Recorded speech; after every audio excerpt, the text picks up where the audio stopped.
पुर्तगाल का TRC card कितने time में आपको मिलेगा? पुर्तगाल के अंदर ईमेल कौन सी चल रही है?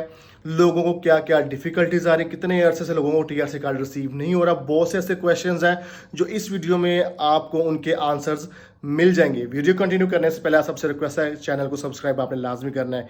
एक बड़ी खबर बता दूं आपको कि मैंने गिव अवे अनाउंस करने जा रहा हूं, जिसके अंदर मैं एवरी मंथ डिफरेंट प्लेटफॉर्म से 5 बंदे पिक करूंगा, जिनकी मैं फ्री वीज़ा प्रोसेसिंग करूंगा, 1 रुपया भी चार्ज नहीं करूंगा। 5 बंदे ऐसे लकी ड्रॉ निकाला करूंगा। तरीका बता दूंगा आपको, एक नेक्स्ट वीडियो बनाऊंगा उसके अंदर आपको तरीका बता दूंगा आप किस तरह पार्टिसिपेट करके अपने लक को आजमा सकते हैं। जहाँ जो चीज़ मेरे हाथ में होगी मैं वो फ्री ऑफ कॉस्ट करूंगा। अच्छा, बात करते हैं पुर्तगाल की टीआरसी कार्ड की। जैसे आपको पता है कि आजकल पूरी दुनिया से लोग पुर्तगाल मूव करके आ रहे हैं, स्पेशली जो हमारे गल्फ़ साइड से लोग मूव करके आ रहे हैं। तो गल्फ़ साइड से जो लोग मूव करके आ रहे हैं उनका प्रॉब्लम ये होता है कि वो अच्छी जॉब्स कर रहे हैं, पुर्तगाल में इतनी अच्छी जॉब्स नहीं है, वो जल्दी टीआरसी लेना चाहते हैं। सबसे पहले एक बात बता दूं कि पुर्तगाल के अंदर इस टाइम जो लाइन लगी हुई है, जैसे आप पुर्तगाल में एंटर होते हैं, अपनी फाइल लॉक करते हैं, फाइल लॉक के बाद फिर आपको टैक्सेस पे करने पड़ते हैं, लीगल हो चाहे इलीगल हो। तो पहले तो होता था लीगल वालों को 6 टैक्स और इलीगल को 12 टैक्स चाहिए होता था। अब भाई वो कहानी खत्म हो गई हुई है। अब वो कहते हैं ना कि लंगर वाली लाइन में लगना पड़ेगा आपको, जब तक कार्ड नहीं आता आपने टैक्स पे करना ही है। एक और सिचुएशन है आपका नेक्स्ट वीडियो में एक्सप्लेन करूँगा, जो भाई को कार्ड नहीं मिला। अच्छा सीन ये है कि अब जो लोग हैं वो स्टक नहीं होना चाहते यहाँ पे। तो अगर आप यहाँ पे पुर्तगाल में लीगल हैं तो आप स्टक नहीं होना चाहते यहाँ पे, तो आप 3 टैक्स पे करने के बाद कोर्ट वाला सीन करके तो आप अपना रेजिडेंस परमिट ले सकते हैं जल्दी। उसके लिए रिक्वायरमेंट मैं एक वीडियो अलग से बना दूंगा, लेकिन इसमें भी आपको जनरल इन्फॉर्मेशन बता देता हूँ। उसके लिए आपके पास आपकी जो फाइल लॉक है वो लीगल प्रॉपर डॉक्यूमेंट्स के साथ होनी चाहिए। उसके अंदर कोई 2 नंबर डॉक्यूमेंट नहीं होना। जो मोस्टली पुर्तगाल में जो जितने भी एजेंट या यूट्यूबर जो वो भी कले वॉट एवर जो ऐसे चलते फिरते थर्ड पार्टियों के साथ काम, मोस्टली बंगालियों के साथ ही काम कर रहे होते हैं, तो ये ऐसे फेक डॉक्यूमेंट्स लगाते हैं जिसमें आपका जो रिफ्यूज़ल होते हैं, इन्वेस्टिगेशन होती है, वो प्रॉब्लम आती है। एक तो जो फाइल है वो परफेक्ट प्योर प्रॉपर डॉक्यूमेंट्स का फाइल लॉक होनी चाहिए।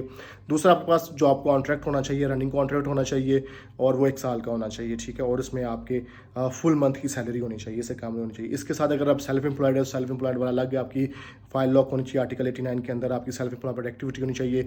फिर आपकी अकॉर्डिंग टू लॉ जो टैक्स है उतनी आपकी सैलरी स्लिप और प्लस टैक्स आपका होना चाहिए। तो ये मोटी मोटी इन्फॉर्मेशन दे रहा हूँ, और बाकी आपके नॉर्मल डॉक्यूमेंट्स आपके साथ ही होते हैं, और एक अपनी इमरजेंसी डिक्लेयर करनी होती है।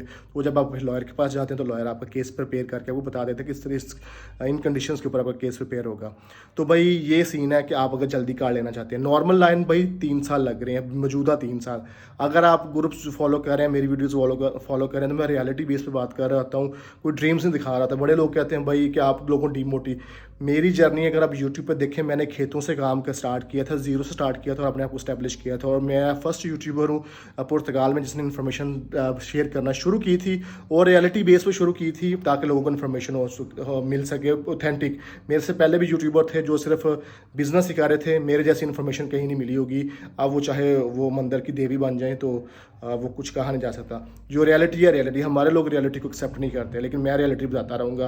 तो भाई आपको नॉर्मल प्रोसेस के अंदर अभी 2.5-3 साल इस टाइम अभी लग रहा प्रोसेस।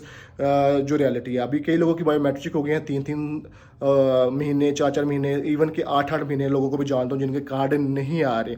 अब कार्ड नहीं आ रहे, मैंने उस पर वीडियोस भी बनाई थी कि वकील जो क्लाइंट हमारे पास आए हैं, हम वकील गया उनके साथ इमिग्रेशन ऑफिस में, तो उसमें ये कहा जी हमारे पास स्टाफ कम था, तो हम जो है इसलिए टाइम पे फाइल प्रोसेस नहीं कर पाए, तो फाइल पेंडिंग में पड़ी हुई है। बायोमेट्रिक और फोटो ले ली उन्होंने, लेकिन फाइल प्रोसीड ही नहीं की। तो वकील ने फिर वहाँ बैठ के कहा कि भाई अगर आपको इनका कोई प्रॉब्लम नहीं, डॉक्यूमेंट्स क्लियर, तो कि फाइल प्रोसीड करें। बंदा 8 महीने से वेट कर रहा है। तो अगर आपके साथ भी प्रॉब्लम आ रही है, आपकी बायोमेट्रिक हो गया, तो आप भी वकील लेके जाके एक दफ़ा चेक करें कि आपका प्रोसेस क्या है क्या नहीं, क्योंकि ऑनलाइन आप कॉल करेंगे तो कहेंगे एनालाइजिंग में है, कोई प्रॉपर चीज़ नहीं बता देंगे। क्योंकि आप जो हेड ऑफिस होता है, मेन जर्नल हेल्पलाइन होती है, उस पर कर दो। हेल्पलाइन में जो सिस्टम में आ रहा होता है एनालाइजिंग, तो वही बताएंगे। तो मेन है कि आप वकील को लेकर जिस इमिग्रेशन ऑफिस में आपके बायोमेट्रिक हुए हैं वहाँ लेके जाएँ, और वहाँ से जाकर चेक करें कि आप प्रॉब्लम क्या है, क्यों आपका कार्ड इशू नहीं हो रहा। तो भाई 2.5 से 3 साल आपको जेन में रख के चलना नॉर्मल प्रोसेस को। अगर जल्दी लेना है तो लीगल वाले 3 टैक्स के बाद अप्लाई कर सकते हैं लॉयर के थ्रू, कोर्ट के ज़रिए, और जो इलीगल है वो 12 टैक्स पे करने के बाद, यानी कि 9-10 टैक्स के ऊपर आप अपना वकील को केस दे दें, तो वकील डालते डालते जब केस डालेगा तो आपके 12 टैक्स पूरे हो जाएंगे। तो ये थी भाई कार्ड की अपडेट, के कार्ड आपको ये मिलेगा। सेकंड नंबर पे यहाँ पे ईमेल अपडेट है। ईमेल अपडेट है अप्रैल और मई वालों को कुछ आई है 2022 अप्रैल और मई।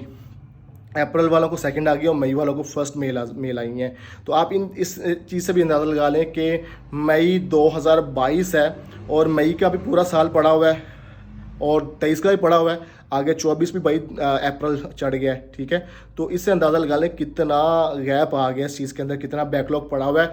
और जो आईमा इमिग्रेशन ऑफिस है जो डिपार्टमेंट है उसके प्रेसिडेंट की मैं एक न्यूज़ कॉन्फ्रेंस पर देख रहा था, उसमें उसने बोला है कि हम ये सारे केसेस 2025 के एंड तक से पहले नहीं कर, और हो सकता है कि 2026 तक भी चले जाएं। तो उसने बोला कि हम 2024 और 25 के अंदर सिर्फ 2,60,000 इमिग्रेंट्स को क्लियर कर पाएंगे, केसेस को डील कर पाएंगे। अब जो पेंडिंग जो केसेस हैं वो तकरीबन 4 लाख हैं। सिर्फ उसने क्या बोला है 2025 तक 2,70,000 इमिग्रेंट्स को हम क्लियर कर पाएंगे, बाकी जो पेंडिंग है वो फिर 2026 पे चले जाएंगे। तो इन चीज़ों से भी हम एनालिसिस, ये सब बातें अभी होती है ना, प्रैक्टिकली तो नहीं, वो अंदाज़ा बता रहे हैं आपको। तो इससे भी अंदाज़ा लगाया जाए तो फिर 2.5 से 3 साल भाई आपका वक्त बनता है। तो मैंने जी आपको अपडेट दे दिया है, TRC कब मिल रही है आपको, कैसे मिल रही है, जल्दी लेनी कैसे लेनी है आपने। और अगर आप ईमेल का जानना चाह रहे हैं, ईमेल का मैंने बता दिया कि ईमेल की अपडेट कौन सी चाह रही है। बाकी वीडियो को लाइक शेयर कमेंट लाजमी करें, आपके कमेंट करने से मेरी हौसला अफजाई होती है और आपके मैं कमेंट रीड भी करता हूँ भाई, आपके कमेंट्स रीड करता हूँ। तो इस तरह के टॉपिक्स मैं चूज़ करके उस पर बनाता हूँ ताकि लोगों की जो है वो कन्फ्यूजन दूर हो जाए, जो उनके क्वेश्चन हैं उनके आंसर मिल सकें सभी को। बाकी फ्री वीज़ा आप लेना चाहते हैं तो उसका प्रोसीजर मैं आपको ज़रूर बताऊंगा। और हमारा ये फ्री वीज़ा प्रोसेसिंग वाला जो 5 लकी ड्रॉ करेंगे हम एवरी मंथ और लोगों को वीज़ा प्रोसेस करेंगे। आपको मेरी ये एफर्ट्स और स्कीम कैसी लगी कमेंट करके लाजमी बताइएगा। अपना बहुत सारा ख्याल रखिएगा। 1 मिलियन करने इस चैनल पे और चैनल को ज़्यादा से ज़्यादा शेयर करें ताकि हम जल्दी से 1 मिलियन के टारगेट पे जो है वो अचीव कर लें। फिर उसके बाद फिर हम कोई बड़ा सा गिव अवे अनाउंस कर रहे हैं, फिर वो भी हम जो है आपको आपके साथ शेयर करेंगे वो क्या चीज़ होगी, अच्छी चीज़ होगी। अपना बहुत सारा ख्याल रखिएगा। कल ईद है और मैं इस टाइम पाकिस्तान में हूँ, तो आप सबको भाई एडवांस में ईद मुबारक। अपना ख्याल रखिएगा। अल्लाह हाफिज़।